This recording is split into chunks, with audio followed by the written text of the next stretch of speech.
আমার income source বলতে আমি আগে মডেলিং করতাম। ওখান থেকে আমার একটা পার মান্থ একটা ইনকাম সোর্স ছিল। আমার বাবার কিছু ল্যান্ড বিক্রির আমি টাকা পেয়ে এটা আমি এফডিআর করে রেখে দিয়েছি আমার ব্যাঙ্ক অ্যাকাউন্টে।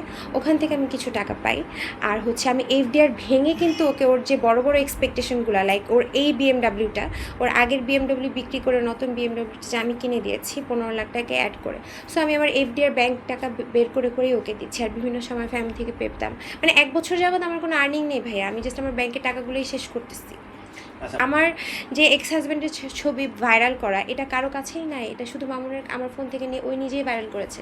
আর যে সুন্দরী প্রতিযোগিতা, আমি নেপালে গিয়েছিলাম, ওখানে কিন্তু আমি কিছুই কোনো পজিশন আমি পাইনি, প্রথম কথা। সেকেন্ড কথা, আমি এর আগে একটা সুন্দরী প্রতিযোগিতা ছিলাম বাংলাদেশে, ওখানে আমি ফার্স্ট রানার আপ হই। আপনারা একটু খবর নিয়ে দেখবেন, ওখানে আমি কোনো কিছুই টাকা দিয়ে বা কারোর সাথে কিছু করে যেটা আপনি মিন করছেন ওরকম কিছুই নেই ভাইয়া। যদি কোনো প্রমাণ থাকে আমাকে অবশ্যই দেখাবেন, আমি দেখতে চাই আপনাদের সামনে ওপেন আমি চ্যালেঞ্জ করে বললাম। করতো আমাকে খারাপভাবে প্রেজেন্ট করবে, যেটাও নিজে এখন বলতেছে যে আমি তোকে এভাবে প্রেজেন্ট করবো ওভাবে প্রেজেন্ট করবো।